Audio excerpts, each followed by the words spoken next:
साथ एक मंच पर दुनिया के 160 देश और मुद्दा सिर्फ एक, जलवायु परिवर्तन।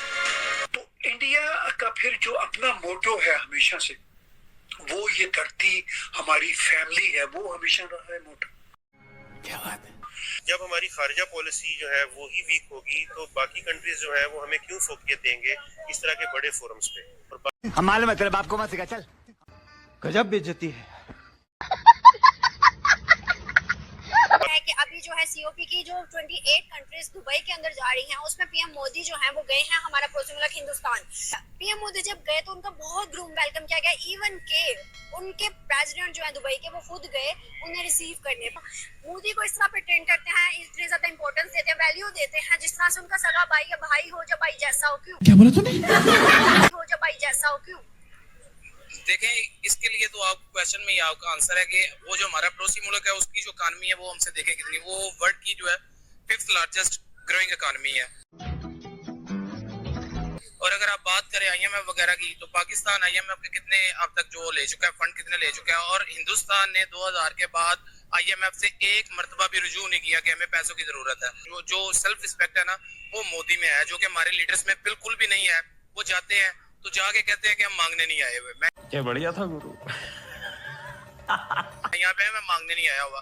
तो जब आपने जाके अपना इंट्रो ये करवाना है टर्की जैसे ममालिक में, तो फिर मेरे ख्याल में फिर यही जो है ना वो सर्कमस्टांसेस और कॉन्सिक्वेंसेस ऐसे ही होंगे। बहुत ही अहम कॉन्फ्रेंस दुनिया में इस वक्त हो रही है, बड़ी इंसानियत के लिए भी बड़ी अहम है। और वैसे इस पे जो है सीओपी 28 में 140 से ज्यादा जो लीडर्स हैं दुनिया के वो पहुंच रहे हैं। तो इंडिया का तो क्लाइमेट चेंज के हवाले से बड़ा ही एक स्ट्रॉन्ग स्टैंड है। और देखिए, इंडिया तो इस पोजीशन में है कि वो कुछ कर सकते हैं। पाकिस्तान बदकिस्मती से इस पोजीशन में नहीं है कि कुछ कर सके। क्या बात है सर, क्या बात है सर, क्या बात, ये बात है। पाकिस्तान ने उस सैलाब की आड़ में जिस तरह पैसे मांगने का सिलसिला शुरू किया तो दुनिया, अरे बाप रे, ये तो धोती खोल रहा है, की आंखें खटक गई कि भाई ये सैलाब को भी बेच रहे हैं। अच्छा, इंडिया देखिए, प्राइम मिनिस्टर नरेंद्र मोदी के बारे में वेस्टर्न वर्ल्ड का यही कहना होता है कि जी ये कोट अनकोट ये राइट विंग की गवर्नमेंट है। मगर प्राइम मिनिस्टर नरेंद्र मोदी कभी भी राइट विंग की गवर्नमेंट की तरह बिहेव नहीं करते।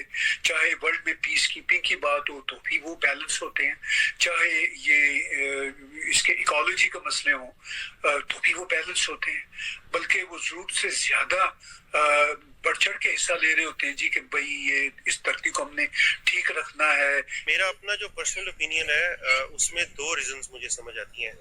एक तो हमें इस बात पे फोकस करना चाहिए कि हम उसमें क्यों नहीं है, इस बात पर फोकस नहीं करना चाहिए कि बाकी कंट्रीज उसमें क्यों है। उसकी मेन रीजन जो है वो हमारी फॉरेन पॉलिसी जो कि ना होने के बराबर है। हमारी फॉरेन पॉलिसी बिल्कुल इफेक्टिव नहीं है। हमारी यहाँ पे जो पॉलिटिक्स है वो फॉरेन पॉलिसी के ऊपर इन्फ्लुएंशियल सिर्फ और सिर्फ नेगेटिव वे में होती है।